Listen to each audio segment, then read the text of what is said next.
Assalamualaikum warahmatullahi wabarakatuh. Innal hamdalillahi nahmaduhu wa nasta'inuhu wa nastaghfiruh wa na'udzu billahi min syururi anfusina wa min sayyiati a'malina.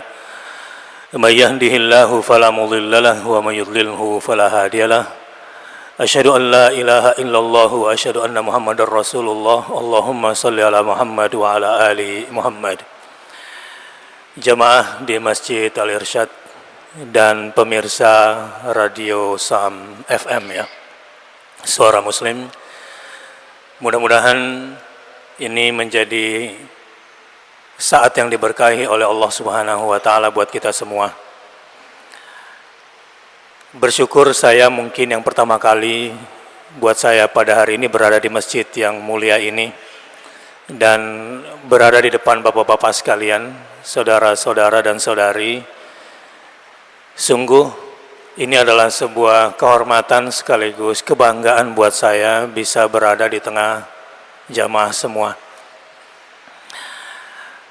Khususnya berkaitan dengan kondisi terkini Islam dan umat Islam, baik di Indonesia, khususnya di Jakarta, yang sedang diuji oleh Allah punya pemimpin yang noni. Begitu juga kondisi dunia Islam yang dalam 2 bulan terakhir ini saya bolak-balik ke Istanbul dan ke Qatar, 2 negara yang sangat getol mendukung perjuangan umat Islam di Gaza. Sementara di sisi lain Ba'dul Arubah, sebagian orang atau pemimpin Arab malah berpihak kepada As-Sahyuni, kepada Zionis untuk melucuti senjata orang-orang di Gaza. Ada yang menarik di Istanbul itu, setelah 20 tahun saya mendapat sesuatu yang berbeda bersama kawan-kawan ketika menghadiri konferensi Al-Ittihad Al-Alami li Ulama'il Muslimin, persatuan ulama di dunia Islam. Baik rakyatnya maupun tokoh agamanya, termasuk orang pemerintahan di Turki, menyambut kami begini.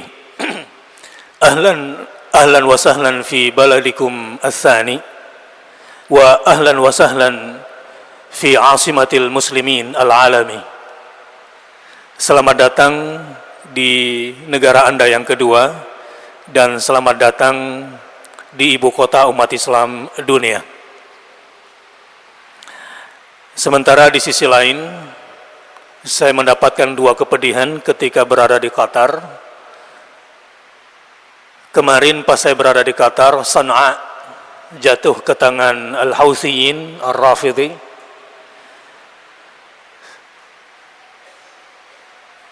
Secara positif saya menilai begini, karena ahlu sunnah muslim di sana tidak ingin terjebak dengan permainan politik dunia kufar yang memusuhi Islam, sehingga Sana'a tidak bersimbah darah seperti Mesir.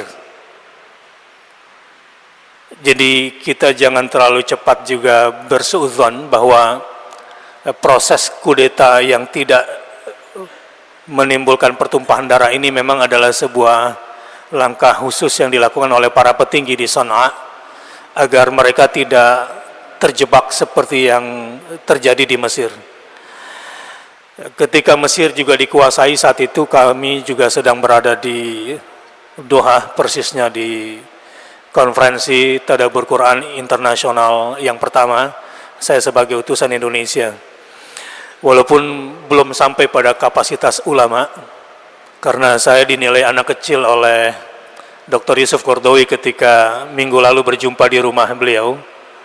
Kam umruk? Qultu li syekh yani 47. Umur saya 47 tahun, sementara syekh umurnya sudah 90 tahun. Dia bilang, "Shaghir."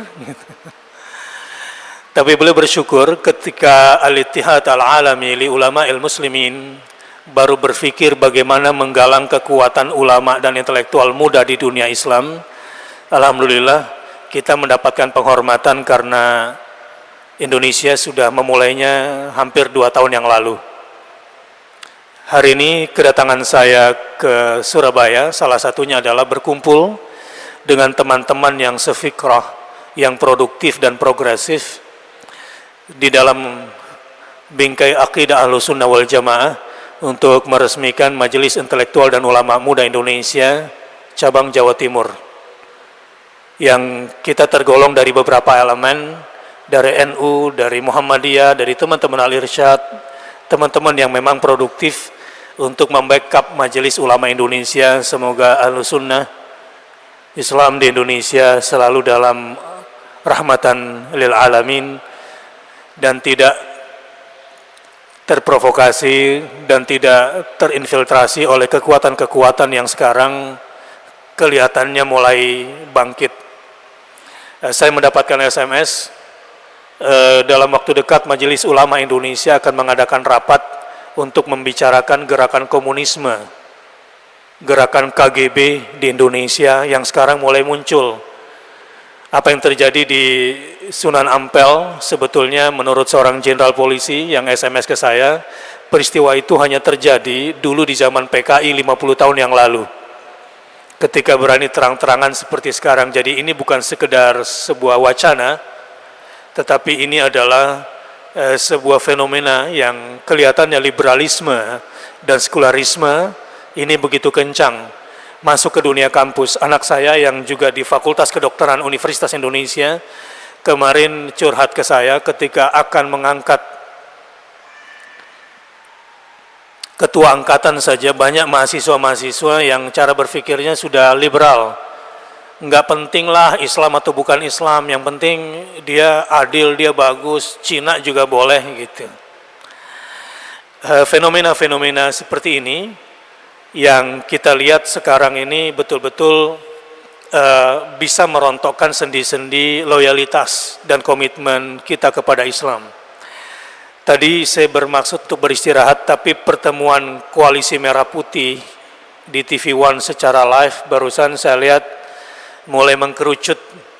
Jadi untung mereka kalah sehingga kemudian bertobat dan kemudian menyatu.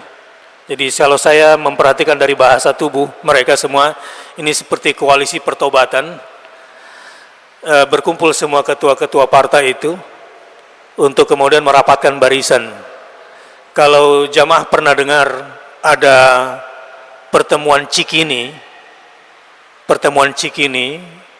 yang berusaha untuk mempertemukan di antara partai-partai Islam, saya berada di balik pekerjaan itu. Tujuan saya cuma ingin agar para pemimpin partai Islam ini mendengar aspirasi konstituennya yang berjumlah 63 juta orang itu menginginkan agar Anda bersatu. Dan pertemuan itu sampai ke Majelis Ulama Indonesia. Tidak pernah saya melihat ormas Islam bersatu padu. Seandainya partai Islam itu mau bersatu, maka semua ormas sudah siap untuk mendukungnya. Qadarullah, syahwat politik, syahwat ingin berkuasa, keengganan untuk bersatu itu ternyata masih begitu kuat. Nah, alhamdulillah situasi sekarang ini kelihatannya mulai mengkerucut. Jadi barangkali jamaah rahimakumullah, jangan terlalu fokus ke politik. Saya mencoba mengangkat dulu fenomenanya, bahwa sekarang misalnya fenomena boleh nikah beda agama. Ini juga menyedihkan, yang boleh sebetulnya nikah beda kelamin satu agama. Kalau mereka menginginkan atas nama agama, ya, itu boleh nikah sejenis dan beda agama. Jadi sudah dibalik sekarang. Dan itu ada ustazahnya, profesorahnya. Ketika nomor 1 menang, saya beritahu, ketika nomor 1 menang, saya tidak punya partai dan saya tidak berpihak ke partai manapun. Saya cuma ingin bekerja dan bekerja sama untuk Islam, dan saya cuma ingin mati untuk Islam, dan doakan mudah-mudahan bisa istiqomah sampai mati hanya untuk Islam walau karihal kafirun, walau karihal munafiqun, walau karihal zalimun. Saya nggak punya urusan, saya siap berurusan dengan siapa saja selama saya mengusung Islam. Jamaah rahimakumullah, Megawati Institute di bawah pimpinan Profesor Musdah Mulia sudah langsung menerbitkan 5 buku yang isinya semua tentang feminisme dan termasuk boleh nikah beda agama. Artinya bahwa suasana saat ini liberalisme dan sekularisme begitu kencang, dan saya pikir ini sah-sah saja. Sah-sah saja ketika mereka dengan euforianya melakukan itu semua. Dan adalah juga sah ketika saya sebagai seorang muslim kemudian membicarakan ini untuk mengokohkan barisan umat Islam di Indonesia semampu yang bisa saya lakukan. Bahkan mereka menggunakan ayat-ayat, tidak ada ayat di dalam Al-Quran yang mengatakan menikah itu harus dengan beda kelamin. Yang ada cuma istilah azwaj, artinya berpasangan walaupun dengan satu jenis kelamin. Mungkin dia tidak pernah belajar dari anjing atau monyet yang tidak pernah nikah sejenis. Bahkan babi pun tidak pernah mau nikah sejenis kecuali orang-orang yang memang sudah disesatkan oleh Allah Subhanahu wa Ta'ala. Dan kalau sudah sesat memang lebih sesat daripada hewan. Nah, fenomena ini saya angkat dari berbagai sisi, karena fenomena lain juga banyak orang-orang tua yang sudah kehilangan loyalitas agamanya. Anak-anaknya disekolahkan di sekolah non-muslim hanya gara-gara matematikanya bagus, hanya gara-gara bahasa Inggrisnya bagus, hanya gara-gara pendidikan umumnya bagus.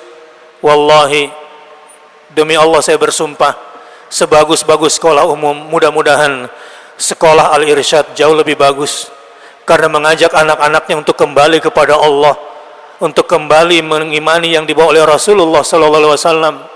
Dan ini yang akan mereka bawa dari hidup sampai mati, dari mati sampai dibangkitkan, dan dibangkitkan insya Allah sampai surga.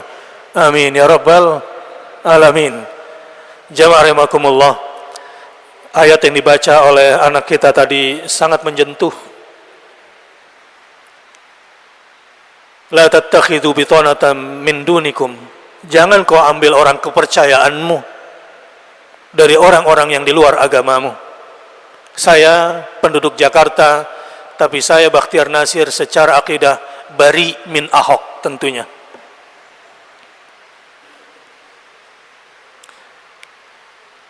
Untuk membangun loyalitas dan komitmen terhadap Islam perlu yang namanya ilmu al-wala wal bara. Kepada siapa kita loyal dan kepada siapa kita berlepas diri. Bagi saya, persoalan kepemimpinan adalah persoalan akidah.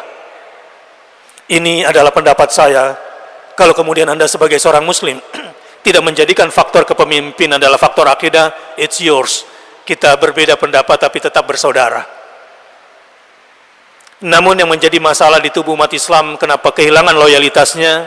Karena memang fikrah al-wala wal bara belum terbentuk di dalam dirinya.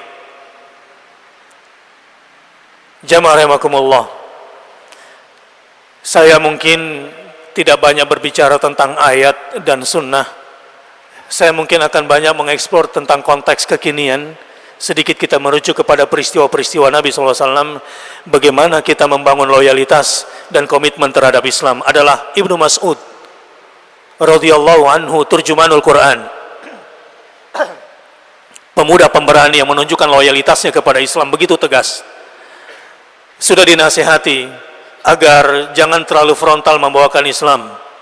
Lalu dia masuk pasar dan meneriakkan La ilaha illallah Muhammadur Rasulullah. Dipukuli dan dipukuli Abdullah bin Mas'ud sampai lebam wajahnya, kemudian dipukuli lagi sampai pingsan. Lalu kemudian dibawa oleh teman-temannya dan dia nasihati, jangan teriakan Islam di pasar. Dia bangun lalu ke pasar lagi, belum ada yang meneriakkan La ilaha illallah, dia teriak lagi La ilaha illallah Muhammadur Rasulullah, dipukul lagi dan pingsan lagi. Seperti para mujahid, kalau Anda tahu apa yang ada di dalam tubuh orang-orang yang merindukan mati bersama Islam, Mereka merindukan untuk ditusuk sekali lagi dan mati lagi, dibangkitkan lagi, ditusuk lagi, mati lagi, ditusuk lagi, mati lagi, dibangkitkan lagi. Mereka menginginkan agar asyhadah berulang-ulang. Itu para sahabat. Di mana Islam kita sekarang? Alhamdulillah, Gaza cuma $3,5 juta pengeluarannya untuk militer 1 bulan di Gaza. Coba lihat dunia Islam, berapa dana yang dikeluarkan untuk militer, tapi bisa bikin senjata apa? Beranikah mengarahkan senjatanya ke Israel? Mana loyalitasnya? Ba'dul urubah, bahkan sebagian pemimpin-pemimpin Arab meminta bersama Israel dan Amerika untuk melucuti senjata orang di Gaza, padahal ayat Al-Quran jelas sekali. A'udzu billahi minasyaitonir rajim wa a'iddu lahum mastata'tum min quwwah wa min ribatil khail turhibuna bihi aduwallahi wa aduwakum. I'dad, persiapkan kekuatan untuk agamamu. Rasul menggambarkan bahwa tidak tidur semalam untuk berjaga-jaga. Ribat di dalam Islam, ibadahnya lebih bagus daripada beribadah 40 tahun lamanya. Orang yang tidak tidur malam karena berjaga-jaga demi menjaga umat Islam agar tidak diperangi, dia matanya tidak akan pernah disentuh oleh api neraka. Kok bisa sebagian umat Islam menuntut agar senjata di Gaza dilucuti? Padahal dalam keadaan aman, dalam keadaan merdeka. Wa a'iddu lahum mastata'tum min quwwah wa min ribatil khail. Dalam keadaan merdeka, dalam keadaan aman, i'dad, ribat, apel, latihan. Kalau perlu pasukan berkuda, siapkan selalu show of force di perbatasan negara musuh. Min quwwatin, segala kekuatan kamu kerahkan, turhibuna bihi, untuk menggetarkan musuhmu. Walaupun dituduh sebagai teroris, getarkan musuhmu. Aduwallahi wa aduwakum. Tapi sekarang pemimpin-pemimpin Islam, orang-orang kaya Islam, sekarang tidak punya keberpihakan kepada agamanya. Syekh Al-Qaradawi dalam pidatonya di Istanbul 1 bulan yang lalu berkata, nahnu ulama al-muslimin na'ishu miskinan wasat ummat al-islam al-aghniya. Kita ulama-ulama Islam ini hidup miskin di tengah umat Islam yang kaya raya, yang tidak mau memberikan hartanya di jalan Allah Subhanahu wa ta'ala. Inna lillahi wa inna ilaihi raji'un. Apa yang terjadi dengan ini semua? La haula wa la quwata illa billah. Badiru bil a'mal. Badiru bil a'mal. Qitan minal lailil muzlim. Yusbihur rajul mu'minan wa yumsi kafiran. Wa yumsir rajul mu'minan wa yusbihu kafiran. Jamarahimakumullah. Mari tingkatkan amal soleh kita dengan Islam. Mari kita perkuat lagi loyalitas kita kepada Islam dengan amal soleh yang baik. Jangan seperti orang yang sekarang di akhir zaman ini, paginya beriman, sorenya kafir lagi. Jangan seperti orang yang sekarang hidup bergelimang dengan dunia, bersama harta dan tahtanya, malamnya beriman, paginya kafir lagi. Kepada anak muda saya ingin ingatkan, hati-hati di akhir zaman seperti ini. Sudah digambarkan oleh Rasulullah SAW, akan ada banyak anak muda yang melepaskan agamanya semudah anak panah lepas dari busurnya. Na'udzubillah min dzalik. Orang tua, didik agamamu dengan Islam. Rasulullah SAW tidak langsung menyekolahkan anak-anaknya dan menyekolahkan anak-anak sahabat ke Persia dan ke Romawi. Walau Persia saat itu seperti Amerika, Romawi seperti Eropa. Tidak. Anak-anak muslim harus membaca dulu kitab peradabannya Al-Quranul Karim. Selesaikan dulu Al-Quran. Nggak penting Persia, nggak penting Romawi. Bukan dari situ mulainya membangun sebuah peradaban Islam. Jadi saya berharap apa yang dilakukan oleh para pendiri Al-Irsyad, orang-orang yang sudah membangun Islam, dengan semua yang dibangun saat ini, mari kita jaga. Begitu Rasulullah membangun peradaban dari awal. Anda sebagai seorang ayah, Anda yang dititipkan oleh Allah. Jangan serahkan otak anak Anda kepada sekolahan sekuler begitu saja. Silakan sekolahkan di mana saja, tetapi didik agama anakmu dengan Islam dari rumahnya. La haula wa la quwata illa billah. Jamarahimakumullah. Dan pendengar radio Mitra Muslim yang berbahagia, bagaimana membangun loyalitas Islam kita dari awal? A'udzubillahi minasyaitonir rajim. Saya ingin bacakan di surah Az-Zumar ayat 22. Afaman syarahallahu sadrahu lil Islam fahuwa ala nurim min rabbih fahuwa ala nurim min rabbih fahuwa ala nurim min rabbih. Maka apakah orang-orang yang dibukakan Allah hatinya untuk menerima agama Islam, lalu ia mendapat cahaya dari Tuhannya? Kalau ingin menjadi orang yang loyal dan punya komitmen terhadap Islam, Anda sudah termasuk orang yang beruntung di dunia ini, karena sudah masuk cahaya Allah ke dalam hatimu. Dan itu berarti kamu sudah berbeda dengan yang lain. Fawailun lil qasiyati qulubuhum min dzikrillah ulaika fi dhalalim mubin. Maka apakah orang-orang yang dibukakan Allah hatinya untuk menerima agama Islam, lalu ia mendapat cahaya dari Tuhannya, sama dengan orang-orang yang membatu hatinya? Maka kecelakaanlah dan kecelakaan besarlah bagi mereka yang telah membatu hatinya untuk mengingat Allah. Mereka itu dalam kesesatan yang nyata. Pertama, yang utama kalau ingin menjadi orang yang loyal terhadap Islam dan komit terhadap Islam, harus thiqah billah. Athiqatu billah, percaya pada Allah. Percaya pada Allah. Dalam sebuah pidatonya yang menarik, Khalid Mish'al Al-Mujahid berkata begini: andai kami ditekan oleh seluruh dunia dan dilekatkan kepada kami sebagai teroris, wallahi an-nasru indana yaqinan. Bagi kami kemenangan adalah sesuatu yang kami yakini pasti kami dapatkan. Thiqah billah. Liannana, kata mereka, ra'ayna an-nasr wa ta'yid min Allah. Kami sudah melihat bahwa Allah menolong kami. Orang-orang yang sudah ada Islam pada hatinya dan loyal dengan agamanya, yang tidak akan pernah rela memberikan sejengkal tanah pun, dia korbankan darah dan nyawanya. Tidak seperti mereka yang menjabat, bintangnya banyak di pundak, tetapi dengan rela menjual negaranya hanya untuk kekayaan dunia. Yabi'u dinahu bi'aradin minad dunya qalil. Kenapa bisa pagi beriman, sore kafir lagi? Sore beriman, pagi kafir lagi, menjual agamanya untuk dunia yang sedikit. Mereka mengatakan, tidak. An-nasru indana yaqinan. Bagi kami kemenangan adalah sesuatu yang mutlak dan sudah ada di depan mata kami. Dan kami sudah merasakan langsung pertolongan Allah. Dan kami lihat al-ahjar asbaha sarukh wa sawarikh. Kami sekarang sudah melihat batu-batu kami yang kami lempar dulu hanya dengan tangan, sekarang sudah bisa meluncur bagai roket, dan sudah seperti roket, dan roket kami sudah betul-betul menjadi roket.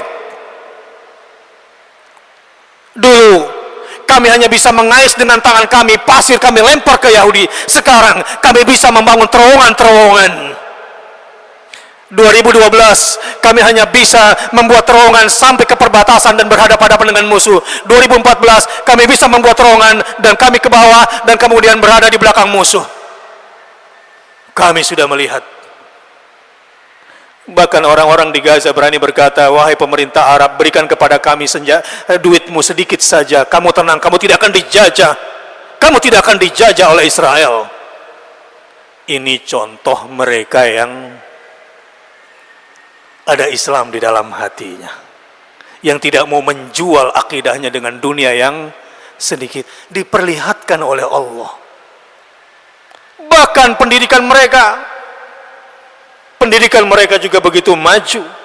Mereka sudah bisa bikin drone, pesawat tanpa awak, Iron Dome, kubah besi untuk jualan perang di Gaza kemarin. 70%-nya tembus oleh roket-roket anak-anak Gaza yang dicerdaskan oleh Allah Subhanahu wa taala. Padahal universitas di sana, tempat belajar di sana, perpustakaan di sana.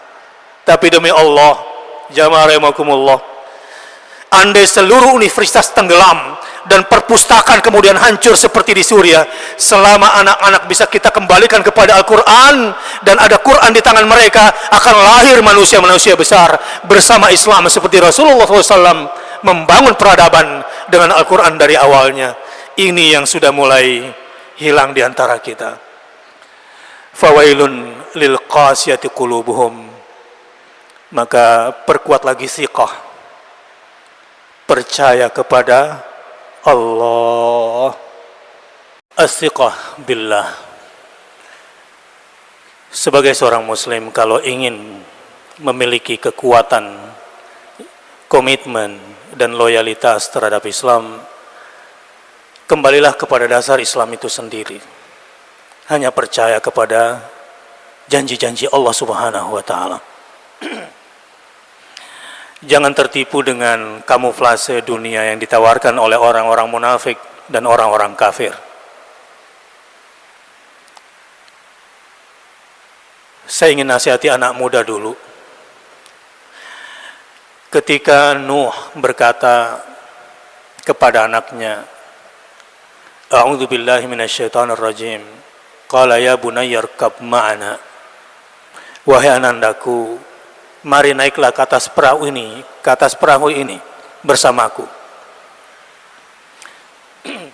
Mungkin anaknya melihat, perahu ayah terbuat dari kayu pula.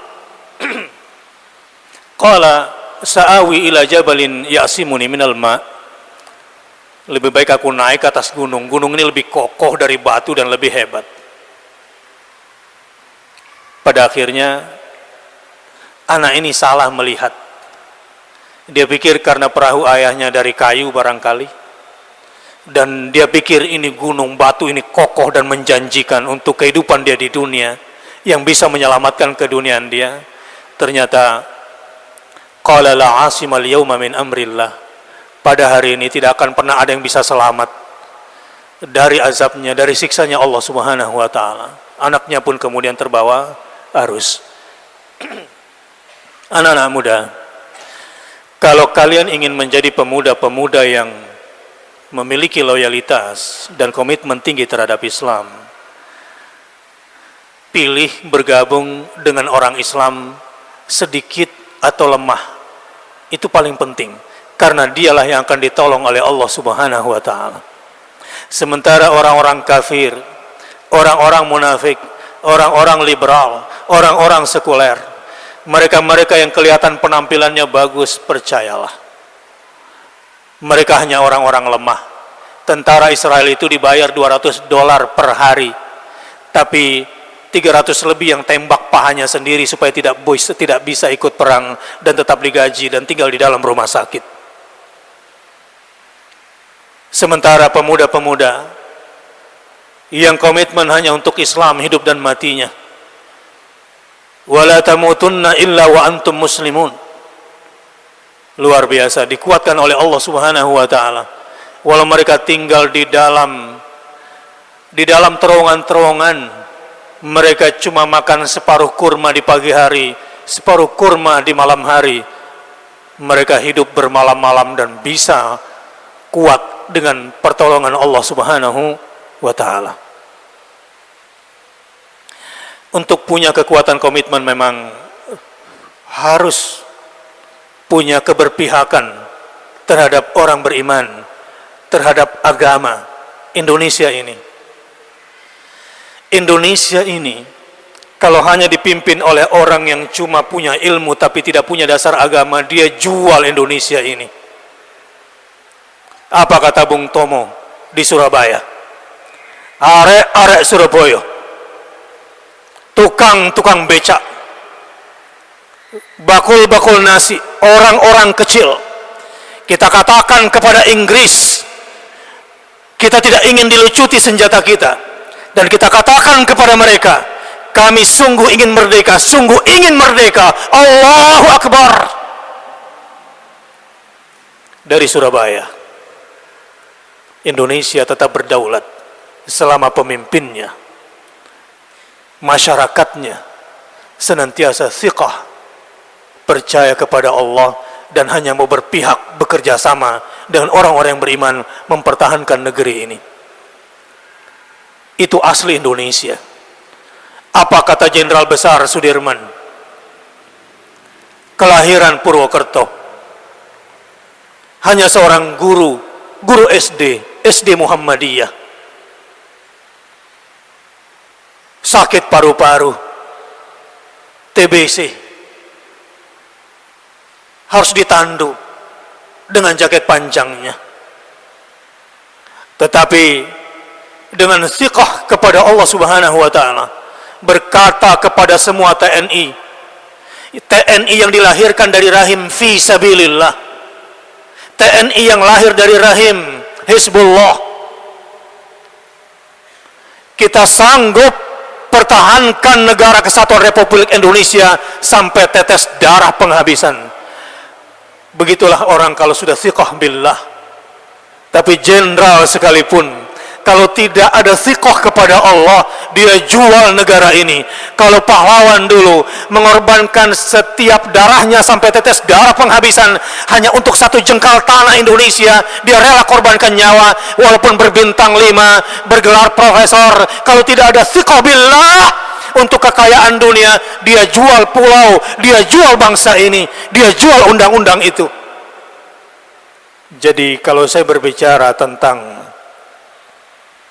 loyal kepada Islam, tidak bisa dipisahkan dengan loyalitas kepada negara kesatuan Republik Indonesia. Dan umat Islam yang paling bertanggung jawab mempertahankan yang namanya ketuhanan yang Maha Esa, yang sekarang ingin dipenggal menjadi ketuhanan saja. Orang Islam yang mempertahankan agar kemanusiaan yang adil dan beradab, al-adalah wal adab, yang sekarang dipenggal kemanusiaan saja berdasarkan HAM. Gila liberalisme saat ini. Kalau bukan orang Islam yang mempertahankannya, Indonesia tidak akan bertahan. Dan kalau dibelah bumi Indonesia ini, isi perutnya adalah darah para syuhada yang menjadi saksi bahwa mereka membangun negara ini dengan thiqah billah. Ontowirio, Pangeran Diponegoro, Pangeran Diponegoro menjadi Diponegoro. Ibunya yang cinta kepada Islam ketika lingkungan Keraton Yogyakarta sudah bergaya hidup penjajah, dia tidak sudi sekolahkan anaknya di sekolah Belanda. Dia bawa anaknya ke pesantren, diletakkan kepada seorang kiai. Terserah gimana karirnya nanti, terserah bagaimana pekerjaannya nanti, yang jelas dia sudah bersama Islam, sudah bersama Al-Quran. Allah akan bersama anak saya. Bayangkan, padahal dia calon Hamengkubuwono. Sebagai calon Hamengkubuwono kan mestinya, kalau orang sekarang ini, sekolah ekonomi dulu, sekolah politik, belajar ilmu intelijen. No. Allah Subhanahu wa ta'ala tidak menurunkan ayat ekonomi untuk menyelesaikan persoalan peradaban dunia yang kacau pada saat itu. Bukan ayat politik yang pertama kali diturunkan untuk menyelesaikan persoalan peradaban yang kacau di masa itu. Bukan ayat militer yang diturunkan. Yang diturunkan adalah ayat ilmu. Iqra bismi rabbikal ladzi khalaq khalaqal insana min 'alaq. Iqra wa rabbukal akram alladzi 'allama bil qalam. Tidak sudi ibunya Ontowirio kecil yang akan nantinya menjadi Pangeran Diponegoro belajar dengan pendidikan Belanda, disekolahkan dulu dengan seorang kiai di Jawa Tengah. Kembali ke lingkungan keraton, berkata, Ahmad dan Faruk, kamu berdua menjadi saksi. Dia yang akan diangkat menjadi Hamengkubuwono berkata begini, Ahmad dan Furqan, kamu menjadi saksi. Kalau saya lupa. Murtad saya kalau saya harus menjadi pemimpin orang Islam atas restu penjajah. Allah. Gara-gara itu perang gerilya. Pangeran Diponegoro perang gerilya. 25 juta gulden habis dikeluarkan oleh pemerintah Belanda untuk melawan perang gerilya sedikit orang yang dipimpin oleh orang yang berjuang dengan Islam untuk bangsanya. Karena hampir kalah dan hampir menghabiskan uang, Belanda kemudian Jenderal de Kock mengundang dialog antara Pangeran Diponegoro dengan Jenderal de Kock. Pertanyaan pertama, siapa Anda? Apa kata Pangeran Diponegoro? Saya Ratu Islam Tanah Jawa yang akan memimpin umat Islam yang tidak setia kepada Islam. Saya Ratu Islam. Ratu dalam bahasa Jawa kuno bisa bermakna raja dan ratu. Saya Ratu Islam Tanah Jawa yang ingin memimpin orang Islam yang tidak setia kepada Islam. Kalau kita berbicara tentang lahirnya Indonesia, adalah berbicara Pangeran Diponegoro sebagai cikal bakal adanya Indonesia. Dengan apa dia bangun Indonesia? Dengan Islam. Walau akhirnya di penjara, 25 tahun di penjara, di usia 70 tahun dia wafat. Secara politik pragmatis, kelihatan bodoh, kenapa juga mau diajak dialog, kenapa berani terang-terangan, memang kelihatan setelah itu tidak bisa bertarung di lapangan. Tapi apakah nama Pangeran Diponegoro mati? Tidak. Dengan Islam yang dibawanya. Jamaah rahimakumullah. Yang kedua, kalau ingin punya loyalitas terhadap Islam, ihya ulumiddin.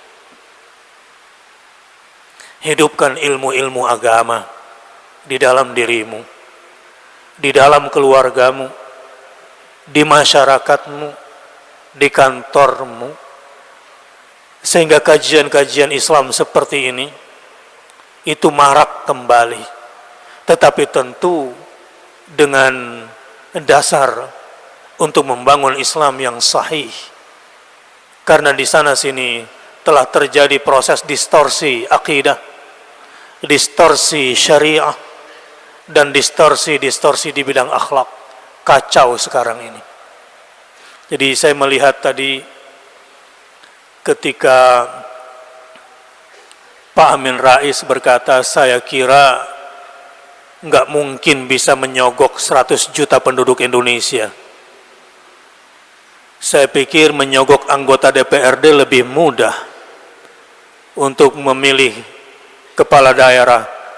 Setelah melihat pemilu kemarin, saya yakin ternyata membeli suara 100 juta orang itu lebih mudah daripada nyogok anggota DPRD. Wallahu a'lam bishawab. Ini bahasa politik mereka masing-masing. Ini soal pertarungan indoor dan outdoor. Terlepas dari itu semua, kalau kita itu menghidupkan kembali ilmu agama, soal kepemimpinan di Indonesia ini, siapa yang boleh memimpin kerakyatan yang dipimpin oleh siapa? Oleh hikmah. Apa itu hikmah? Yu'til hikmata may yasha wa may yu'tal hikmah faqad utiya khairan katsira. Artinya, ada orang dikasih ilmu tapi tidak dikasih hikmah. Ada orang berhikmah, otomatis dia berilmu. Artinya, yang boleh menjadi pemimpin Indonesia, negara kerakyatan ini dipimpin oleh hikmah. Bukan yang banyak duitnya, bukan yang populer, bukan. Yang dipimpin oleh hikmah. Pemimpin yang punya hikmah ini dipilih berdasarkan permusyawaratan dan perwakilan. Secara agama itu prosesnya. Sekarang demokrasi liberal telah merusak isi kepala sebagian besar politisi-politisi kita, bahkan politisi muslim. Jamaah rahimakumullah, lupakan dulu politik, karena lugatus siyasa, lugatut tafriq, lugatut dakwah, insyaallah lugatut tauhid. Saya lebih suka untuk memilih jalur dakwah dalam perjuangan ini. Karena beginilah Rasulullah dan para sahabat membangun peradaban Islam. Yang kedua adalah dengan ilmu agama. Imam Ghazali ketika menulis Ihya Ulumuddin itu membuat semacam konsep bangunan peradaban ke depan. Salahuddin Al-Ayyubi adalah labinah, batu bata yang ditakdirkan di masa dialah untuk merebut kekuasaan, tetapi untuk bisa lahir semisal Salahuddin Al-Ayyubi harus dimulai dari gerakan-gerakan ilmu, kembali kepada al-asalah al-ilmiyah al-islamiyah, kepada originalitas kekuatan ilmu syariah. Indonesia sekarang mandul melahirkan ulama. Universitas Islam mana yang kita harapkan bisa melahirkan ulama? Pesantren mana yang kita harapkan sekarang ini perlu dibangkitkan kembali? Indonesia dipimpin siapa? Aman selama ulamanya ada di tengah masyarakat. 350 tahun Indonesia dijajah, selama ulamanya berpegang kepada Ihya Ulumuddin, maksud saya berpegang kepada ilmu-ilmu agama, insya Allah rakyatnya masih mau mendengar, bangkit umat ini. Saya doakan mudah-mudahan setelah ini bapak-bapak semangat melahirkan generasi ulama. Saya doakan Ananda tadi yang membaca Quran, kamu menjadi ulama. Apapun gelar kalian nanti, wahai anak muda, arsitek, IT, ekonom, psikolog, atau apa saja peran kalian, jangan pernah lepas dari Al-Quran, As-Sunnah, dan Ulumus Syar'iyyah. Di Turki ada yang menarik. Ini kali keempat Erdogan menang mutlak sekarang sebagai presiden setelah 3 periode menjadi Perdana Menteri. Ada yang menarik. Dia bicara begini kali keempat, baru sekarang dia bicara. Islam yang ditonjolkan betul-betul dengan pengetahuan, dengan akhlakul karimah, dengan kejujuran, dengan kerja keras, dengan bukti nyata. 5 tahun pertama Erdogan gak pernah bicara agama. Setiap statementnya menjadi kenyataan. Apa yang dijanjikan dalam kampanye dia tunaikan sebagai seorang muslim. Sehingga periode kedua menang mutlak. Baru di periode kedua dia sedikit berbicara tentang simbol agama. Setelah dibuktikan dulu ilmunya dengan amalnya, dengan pekerjaannya. Selama periode pertama istrinya yang berhijab tidak boleh tampil di muka umum. Karena undang-undang sekuler di Turki menetapkan demikian, tidak boleh ada simbol-simbol agama di acara kenegaraan. Dia tidak pernah boleh membawa istrinya yang berhijab dalam upacara kenegaraan, karena pada masa itu jilbab dilarang. Ada yang menarik. Baru tahun kedua setelah dia sukses di tahun pertama, dia bekerja dan berkata, terpaksa saya sekolahkan anak saya yang berhijab di Amerika, karena sekularisme Amerika lebih fair daripada sekularisme di Turki. Tamparan yang cukup kuat, karena otak umat Islam sudah tidak Islami lagi, lebih kepada sekuler. Apa yang terjadi di tahun kedua, dia kerjakan semua. Di tahun ketiga dia munculkan, dan di tahun keempat ini, periode keempat dia berkata, dulu, maksudnya di zaman Turki masih sekuler, Kemal Atatürk, beliau bilang, ada orang-orang yang bodoh, yang tidak membolehkan masjid-masjid mengumandangkan azan, yang tidak membiarkan sekolah-sekolah belajar Al-Quran. Tapi kali ini saya ingin katakan, jangan halangi sekolah-sekolah Quran, bangkitlah, masjid-masjid azanlah. Allahu Akbar. 20 tahun yang lalu Turki mengemis karena masih sekuler, mengemis karena tidak berpihak kepada Islam, mengemis kepada Uni Eropa agar diterima masuk menjadi negara Uni Eropa. Sekarang bersama Islam tegak kepalanya dan paling tinggi GDP-nya se-Eropa. Tahun 2025 dia berkata, 2025 Turki akan menjadi negara nomor 1 ekonomi sedunia. 2075 bersama Islam Turki akan menjadi negara superpower nomor 1 di dunia. Tapi kalau saya ingin kembalikan kepada hadis, mestinya tidak sampai 2025, 2024 harusnya sudah bangkit Turki Ottoman. Kalau memang hadis Nabi dia amalkan, bahwa di penghujung setiap 100 tahun Allah akan kirim pembaharu agamanya. Kalau memang Turki Ottoman runtuh pada tahun 1914, sekarang tahun 2014, mestinya tahun 2024, 100 tahun dari 1914, harusnya bangkit kekuatan Islam baru. Dan insya Allah, qariban, Islam akan bangkit di dunia ini. Tapi masalahnya, Islam ini banyak diterima oleh orang-orang pintar di Amerika dan Eropa. Orang-orang Nasrani di Eropa meyakini 2050 Islam akan menguasai Eropa. Tapi memang orang-orang bodoh yang kena kristenisasi ini sebetulnya. Dan orang-orang yang kena sekularisme ini orang-orang yang kurang akal sebetulnya. Jadi berbahagialah kalau Anda tetap loyal kepada Islam. Ini cuma ujian sebentar. Orang di Gaza berkata, sekarang Anda boleh tuduh kami sebagai teroris. Kami akan tunjukkan kepada dunia, lasna mutatarrifan, innama nahnu ummatan wasatan. Tunggu sebentar lagi, kalian akan membenarkan kami dan kalian akan minta visa kepada kami untuk masuk ke Palestina. Memang untuk membangun loyalitas dibutuhkan yang ketiga, al-jihad, ruhul jihad fi sabilillah. Pendidikan jihad yang sudah hilang di sekolah-sekolah. Bapak-bapak sudah takut bicara jihad sama anak-anaknya, takut dituduh inna lillahi wa inna ilaihi raji'un. Indonesia ini gak bisa merdeka tanpa jihad, tidak akan bisa berdaulat kalau tidak punya jiwa jihad fi sabilillah, zarwat sanam Islam. Tapi jihadnya jangan jihad tatarruf, irhabi, teroris, bukan. Tadi di sholat Jumat saya jelaskan, ya, lihat cara berfikirnya. Ada anak muda, sebelum saya bicara jihad ini, ditanya oleh Syekh Mutawalli Asy'arawi, apa pendapat kamu kalau ada orang beragama ngebom diskotik? Di situ banyak orang sedang berdisko dan bermabuk-mabukan. Sah wala khata? Hah? Coba jawab. Ada anak muda beragama, rajin qiyamul lail, bermujahid gitu ya, berjihad. Ada kafe, ada diskotik, bom, dibom gitu. Lalu mati semua orang di dalamnya. Benar atau salah? Sebelum dijawab, anak itu bilang sahih, sah. Oke, yang kedua, kira-kira orang yang dibom di kafe atau di diskotik sedang bermaksiat kemudian mati, masuk surga atau masuk neraka? Dakhalan nar taban. Ya pasti masuk neraka lah, kata anak muda yang beragamanya nggak cerdas ini. Pertanyaan ketiga,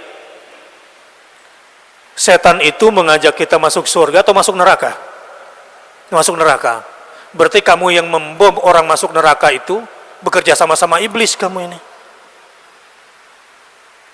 Bukankah dakwah, bukankah Islam dengan lembut, dengan sabar, dengan jiwa jihad bersabar, mengajak orang kepada Allah, mengajak orang ke surga?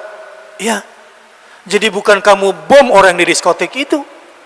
Harus kamu bawa cahaya Islam kepada mereka. Harus kamu nasihati mereka dengan ma'ruf supaya mengerjakan yang ma'ruf. Harus nahi mungkar dengan syarat tidak boleh menimbulkan kemungkaran yang lebih besar. Ini kadang dakwah ini seperti buang sampah, dirinya suci tapi dia bid'ahkan orang lain, dia kafirkan orang lain, baru tidak dididik. Kamu kafir, kamu bid'ah, kamu sesat, ditinggal, baru tidak dididik.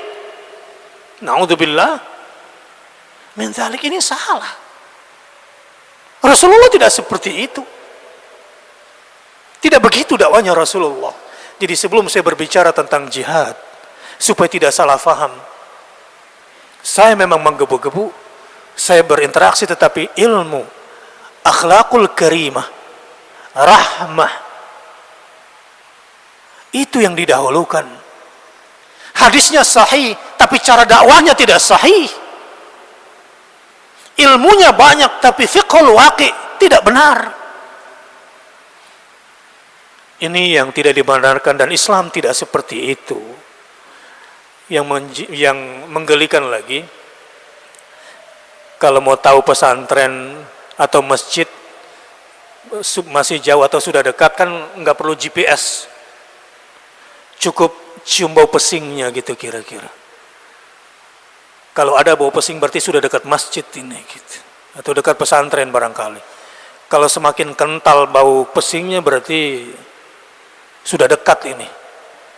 Ini berarti tidak lulus bab toharoh di sini. Enggak usah belajar bab jihad kalau bab toharohnya belum selesai. Jangan belajar bab jinayat dulu kalau belum diamalkan bab toharoh. Harusnya pesantren itu ya insya Allah seperti Masjid Al-Irsyad ini. Kalau saya masuk ke WC masjidnya bersih. Walaupun orang naik pakai sepatu tapi lantai-lantai marmernya tidak kelihatan kotor, tidak becek. Ini Islam. Islam. Jadi kita munculkan Islam yang sebenarnya, Islam yang bersih, Islam yang ramah, Islam yang damai. Sebab kalau kita bicara jihad kesannya harus angkat senjata langsung, itu terakhir nanti. Enggak boleh, tidak boleh sembarang menghalalkan darah orang lain, ya mengambil harta orang lain, kehormatan orang lain. Tidak. Kita harus menjaga kehormatan. Tapi jihad di Indonesia ini yang dibutuhkan. Satu, jihadul amwal. Bapak-bapak yang bekerja, saya ingin beritahu, Anda itu bekerja, Anda itu berbisnis supaya infaknya banyak. Kalau Anda bekerja infaknya dikit, ini yang disebut membinasakan diri sendiri dalam teori ekonomi. Wala tulqu biaidikum ila tahlukah. Orang-orang yang tidak mau berjihad harta, kerja beli mobil bagus, kerja beli rumah bagus, kerja bikin kantor lagi, bikin cabang lagi, kerja beli tanah lagi, tapi tidak ada infak fi sabilillah kecuali sedikit saja, Anda sedang binasakan diri Anda sendiri. Wa anfiqu fi sabilillah wa la tulqu biaidikum ila tahlukah. Jadi untuk Indonesia saya kira prioritasnya, mari kita bahu-membahu membangun Islam, membangun umat. Sekolah Islam di Indonesia harus banyak, harus hebat, harus berkualitas. Sepakat? Saya ke Turki kemarin, masuk ke sebuah pesantren 4 lantai, standar bintang 5, seperti hotel bintang 5. Saya buka sepatu, langsung sepatu saya ditaruh di loker, dikunci, dan saya dikasih kuncinya. Saya pakai kaos kaki, dikasih sendal khusus di jalan di atas karpet yang tebal. Lalu saya minta izin, ini sebetulnya bisa-bisanya saya saja, boleh saya ke toilet? Jangan-jangan yang bersih cuma bagian ruang tamu. Saya boleh ke toilet santri, silakan. Saya dibawa ke toilet santri, ketika dibuka WC kering, saya suruh ganti sendal. Sendal kulit karpet sendiri, ada sendal kulit buat di WC sendiri. Dan semuanya harum. Kenapa? Satu pesantren di Turki yang saya kunjungi, Sulaimaniyah itu, kurbannya setiap tahun minimal 450 ekor sapi. Terlepas bahwa dalam mazhab Hanafi, kurban itu wajib, tetapi kecintaan mereka untuk bersedekah, untuk memberikan yang terbaik, padahal masyarakat Indonesia lebih banyak jumlahnya dari mereka, cuma mungkin masih pelit ini berjihad harta. Jadi orang-orang yang tidak mau berjihad harta nggak bisa maju Islam di Indonesia. Wallahu a'lam bishawab. Mudah-mudahan yang sedikit ini ada manfaatnya. Allahu Akbar. Semakin menambah semangat kita untuk kembali kepada Al-Quran dan Sunnah Nabi Sallallahu Alaihi Wasallam. Firman-Nya, ya ayyuhalladzina amanu la tattakhidul yahuda wan nasara awliya. Jangan kalian menjadikan orang-orang Yahudi dan Nasrani sebagai pemimpin kalian. Baik, saya beri kesempatan satu pertanyaan dari bapak-bapaknya dan satu pertanyaan dari jamaah ibu-ibu. Baik, yang di depan, silakan maju saja Pak. Satu. Oh ya, bisa dibantu.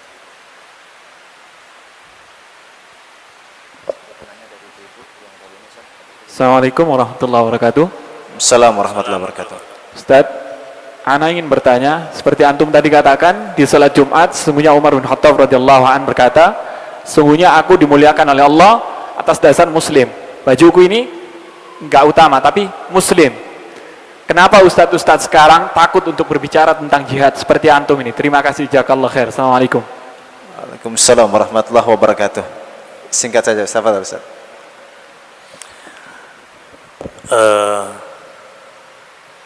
Mungkin belum tahu makna jihad itu sendiri. Kenapa banyak yang takut berbicara soal jihad? Mungkin definisi jihad yang dia maksud sudah ikut bahasanya musuh Islam yang takut mendengar kata jihad. Padahal jihadnya Rasulullah dan para sahabat, yang namanya peperangan itu paling akhir, menumpahkan satu nyawa tanpa yang hak itu tidak dibenarkan. Jadi ini mungkin karena satu masalah ilmu saja, mungkin ilmu dia tentang jihad ikut orang lain. Yang kedua, mungkin takut. Padahal kalau kita tidak ada ruh jihad ditanamkan di anak-anak kita, mereka tidak punya mental amar ma'ruf nahi mungkar, tenggelam bangsa ini, tenggelam. Siapa yang bisa menjaga aset bangsa? Yang namanya negara berdaulat,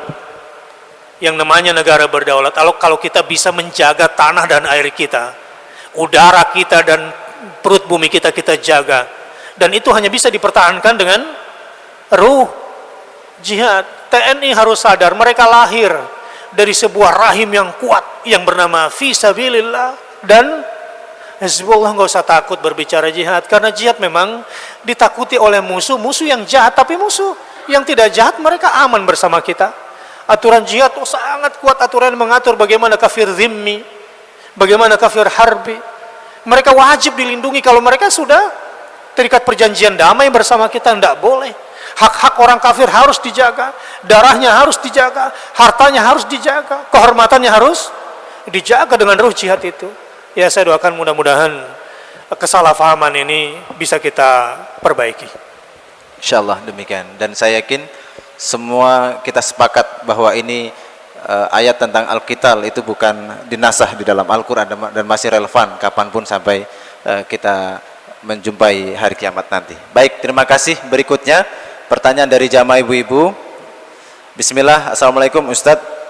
Saya teringat dengan nasihat Ali bin Abi Thalib radhiyallahu an bahwa kebaikan yang tidak terorganisir akan dikalahkan oleh kejahatan yang terorganisir.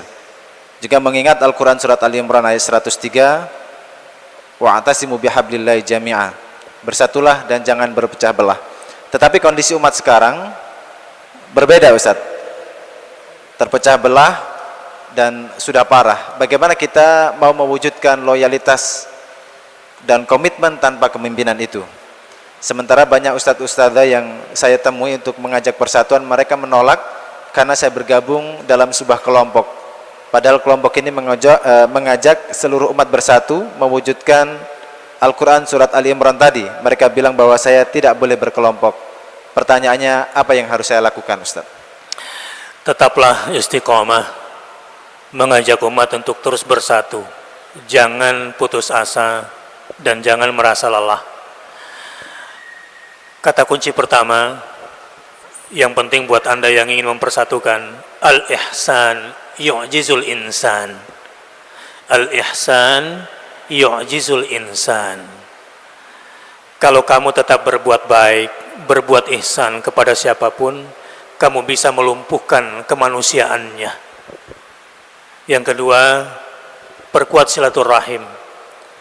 Jangan terlalu cepat baru sekali datang lalu ditolak. Jangan.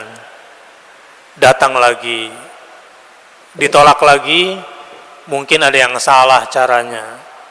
Ya, jangan terlalu cepat menuduh. Saudara kita semua, dia bukan musuh. Apa yang harus kita lakukan? Coba berdoa dulu kepada Allah. Salat sebelum silaturahim. Salat 2 rakaat, mohon kepada Allah agar saudara yang mau kita ajak bersatu untuk Islam ini dilembutkan hatinya. Qulubul ibad baina asabi'ir rahman. Kita nggak bisa tundukkan hati manusia. Jadi kalau mau berdakwah, ya harus kuat azamnya. Sudah sholat 2 rakaat misalnya, ustadz mereka nggak mau bersatu juga, perlu tahadu, tahabu, kata Rasulullah SAW. Saling berhadiahkanlah, saling menghadiahkanlah, maka kamu akan saling mencintai terus sampai Allah kemudian berikan pertolongannya kepadamu sehingga kamu bisa meluluhkan hati saudaramu. Kemudian juga selalu tebarkan salam. Hal adullukum ala amalin in fa'altumuhu tahabbtum bainakum. Mau enggak kalian kutunjukkan kepada satu amalan, kalau kalianlah amalkan itu, insya Allah satu sama lain akan saling mencintai dan pasti akan bersatu sesama Islam. Apa? Afshus salam bainakum. Tebarkanlah salam sesama kalian. Ini mungkin kurang salam, atau mungkin salamnya sudah campur sari. Assalamualaikum warahmatullahi, salam sejahtera buat kita semua. Om santi-santi, om apalagi ini. Ya nggak mesti lebay kayak begitu, nggak boleh dicampur-campur. Orang yang salamnya seperti itu akan masuk kategori tidak rela kalau Allah disebut sendirian, maunya disebut juga Tuhan yang lain. Nggak boleh, nggak harus begitu. Dulu orang kafir yang alhamdulillah yang assalamualaikum, kok sekarang orang Islam yang jadi puji Tuhan? Apa-apaan ini semua? Orang Islam sudah kehilangan harga dirinya karena mungkin tidak faham apa itu salam. Afshus salam bainakum. Juga untuk meluluhkan hati saudara, jangan pernah berhenti untuk menceritakan kebaikan-kebaikan dia. Ya, saya datang ke Al-Irsyad harus ceritakan kebaikan Nahdlatul Ulama. Saya datang ke Muhammadiyah harus ceritakan kebaikannya Al-Irsyad. Kalau cuma soal beda-beda, soal apa nih Idul Adha-nya, ya sudahlah, jangan terlalu dibesar-besarkan. Dahulukan dulu kepentingan Islam kita ketimbang kepentingan kelompok kita. Saya katakan sama teman-teman, kalau memang organisasi ini, kalau kelompok ini sudah tidak lagi mengutamakan Islam, hapus saja kelompoknya, hapus saja organisasinya. Bukan itu yang penting, itu cuma kendaraan, itu cuma wasilah. Islam yang penting. Saya kira kesadaran itu yang harus dibawa. Allah a'lam bishawab. Taib, mudah-mudahan bermanfaat bagi kita semua. Kita cukupkan demikian perjumpaan kita pada malam hari ini. Kita akhiri dengan doa Ustaz, mudah-mudahan semakin menambah keberkahan kita. Fadhal Ustaz. Astaghfirullahaladzim wa atubu ilaih. Astaghfirullahaladzim wa atubu ilaih. Astaghfirullahaladzim wa atubu ilaih. Alhamdulillahi rabbil alamin, hamdan yuafi ni'amahu wa yukafi'u mazidah. Ya Rabbana walakal hamd kama yanbaghi li jalali wajhikal karim wa 'azimi sultanik. Allahumma salli ala Muhammad wa ala ali Muhammad. Allahumma anta rabbana la ilaha illa anta, la ilaha illa ant, la ilaha illa ant, khalaqtana wa nahnu ibaduk wa nahnu ala ahdika wa wa'dika mastata'na, na'udzubika min syarri ma sana'na, nabu'u laka bi ni'matika alaina wa nabu'u bi dhunubina, faghfir lana faghfir lana faghfir lana fa innahu la yaghfiru dhunub illa ant. Allahumma inna nas'aluka ridhaka wal jannah wa na'udzubika min sakhatika wan nar. Allahumma inna na'udzu bi ridhaka min sakhatik wa bi mu'afatika min uqubatik wa bika minka la nuhsi thana'an 'alaik. Allahumma a'izzal Islam wal muslimin. Allahumma a'izzal Islam wal muslimin. Allahumma a'izzal Islam wal muslimin wa ahlikil kafarata wal musyrikin. Allahumma alif baina qulubina. Allahumma alif baina qulubil muslimin wajma' kalimatahum. Rabbana taqabbal minna innaka antas samiul alim wa tub alaina innaka antat tawwabur rahim. Rabbana atina fid dunya hasanah wa fil akhirati hasanah wa qina adzaban nar. Wa sallallahu ala khairi khalqihi Muhammadin sallallahu alaihi wasallam. Subhana rabbika rabbil izzati amma yasifun wa salamun alal mursalin walhamdulillahi rabbil alamin. Ya Allah, cabut nyawa kami setelah kami total berislam kepadamu. Ya Allah, anugerahkan kepada kami kekuatan untuk berislam sampai mati. Wassalamualaikum warahmatullahi wabarakatuh.